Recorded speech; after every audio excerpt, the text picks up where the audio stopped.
Senhor Presidente, senhoras e senhores deputados,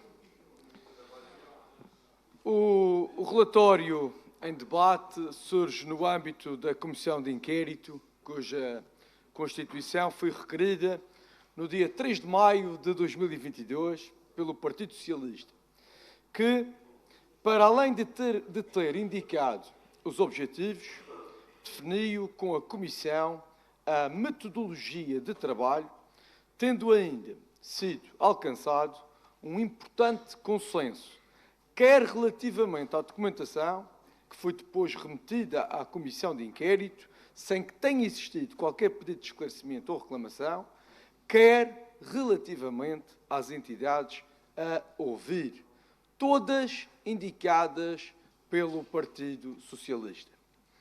Esta é, pois, a primeira nota que devo aqui deixar, realçando o amplo consenso formal que impõe uma palavra de reconhecimento ao Sr. Presidente da Comissão pela forma como liderou os trabalhos e assegurou o tratamento transversal de todos os assuntos. Deve aqui dizer-se que tudo o que foi solicitado pelo partido requerente foi admitido e nada ficou por tratar. O relatório da Comissão, para além dos aspectos formais decorrentes do disposto no artigo 13 do regime jurídico das comissões parlamentares de inquérito, trata com o máximo rigor e transparência factos concretos, orientando especialmente a sua abordagem para os objetivos definidos pelo próprio partido requerente, sem, naturalmente, deixar de ter em consideração o contexto e enquadramento histórico, bem como a matéria abordada com relevância e de interesse público, tudo sempre no âmbito das funções desta Assembleia. Pretendia o Partido Socialista tratar aspectos relacionados, primeiro, com a criação, implementação, controle e execução da linha de crédito. Segundo, identificando pontos críticos dos procedimentos. Terceiro, apurando eventuais motivos de exclusão de candidaturas. Quarto, de devolução de apoios.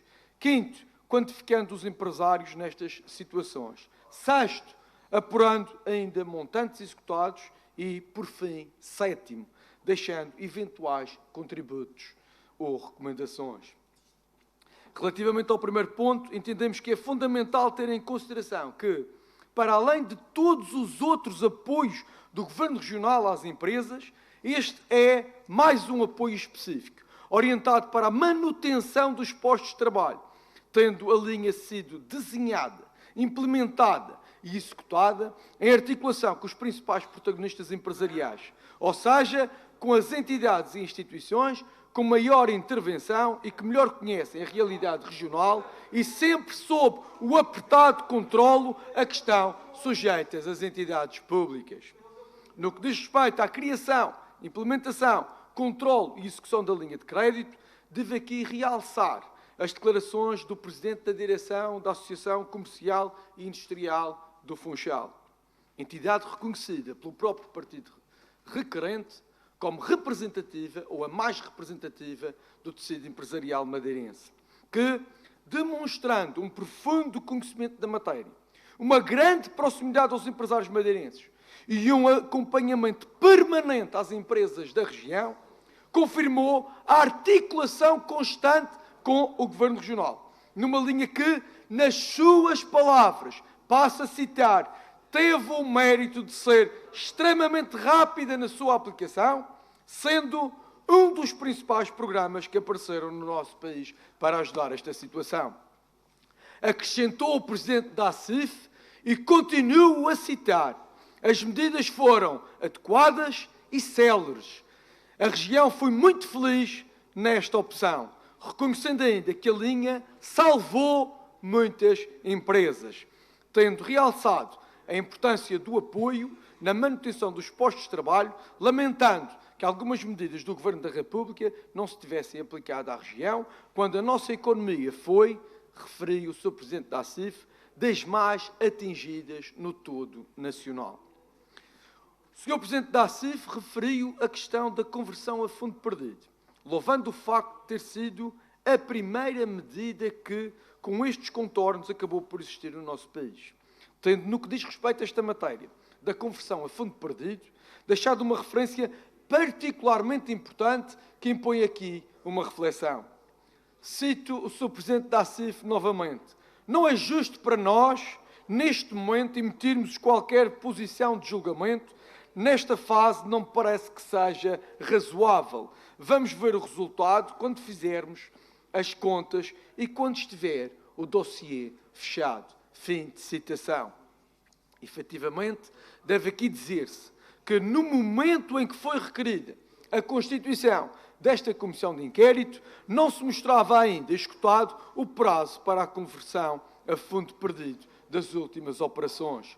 O que desde logo nos coloca algumas dúvidas relativamente à intenção e oportunidade da presente comissão de inquérito, evidenciando que, face aos objetivos que foram invocados pelo próprio partido requerente, terá sido, no mínimo, precipitada.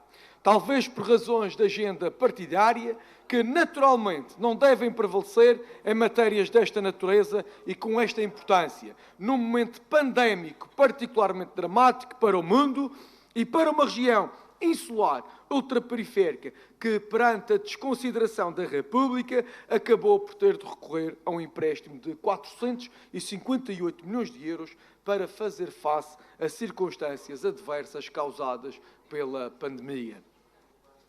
Relativamente aos montantes executados, sexto ponto dos objetivos definidos pelo partido requerente, apurou-se que nas 3 fases da linha Covid foram feitas 4.867 operações. Na primeira fase concorreram 2.636 empresas, do valor dos 100 milhões. Nas 3 fases foram contratualizados na banca mais de 94 milhões de euros.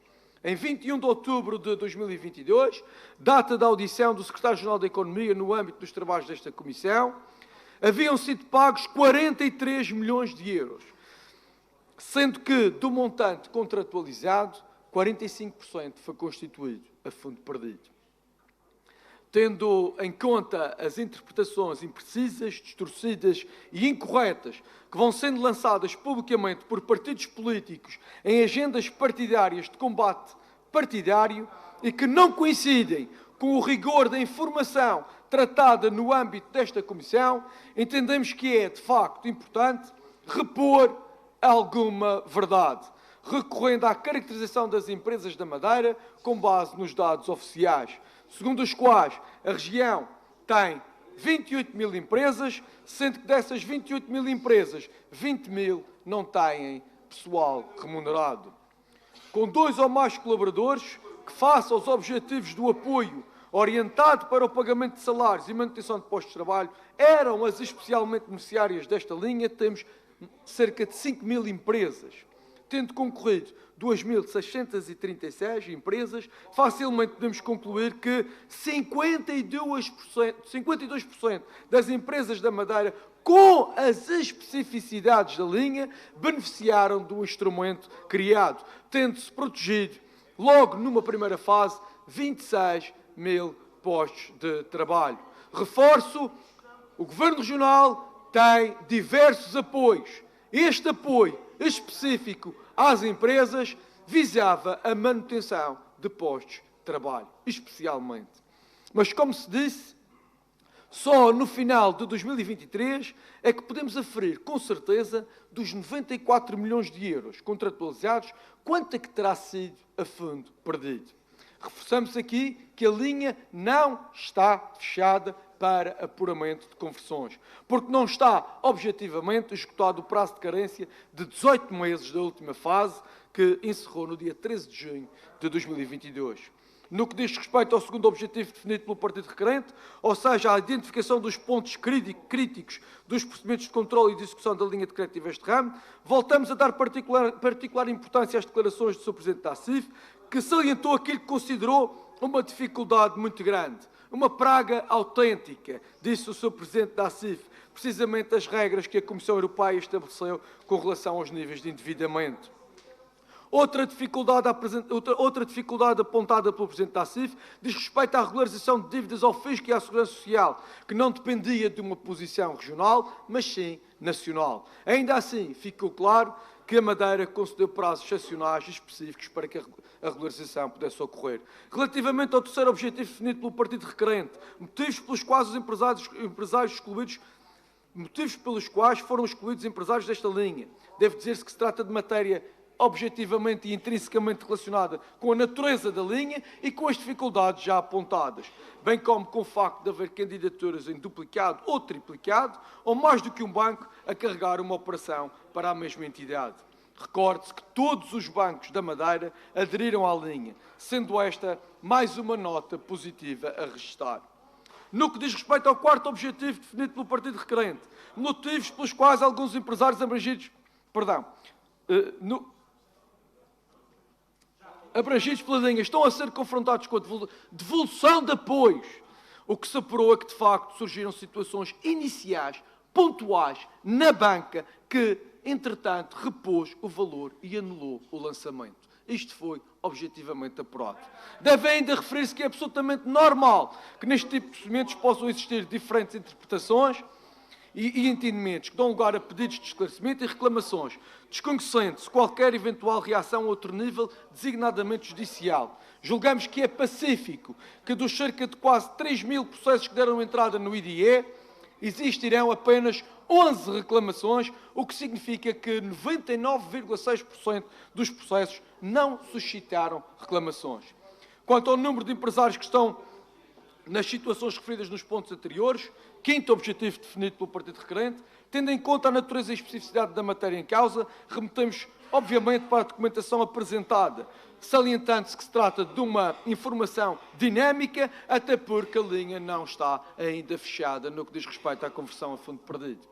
A Comissão de Inquérito serviu, pois, essencialmente para confirmar a rapidez, a celeridade, a transparência, a justiça, a assertividade, a abrangência e a importância para a Madeira desta linha de apoio, bem como a articulação permanente com a banca, com os nossos principais protagonistas, especificamente com os empresários, com as entidades que lhes dão apoio e com as entidades representativas do tecido empresarial madeirense, que louvaram e reconheceram o mérito do instrumento desenhado e implementado pelo Governo Regional. Fundamental para a subsistência e sobrevivência de muitas empresas e para a consequente salvaguarda de postos de trabalho e pagamento dos salários, evitando-se assim uma situação que, sem os instrumentos lançados pelo Governo Regional, teria sido, como reconheceu publicamente o Presidente da Mesa de Comércio da ACIF, José Manuel Silva, catastrófica.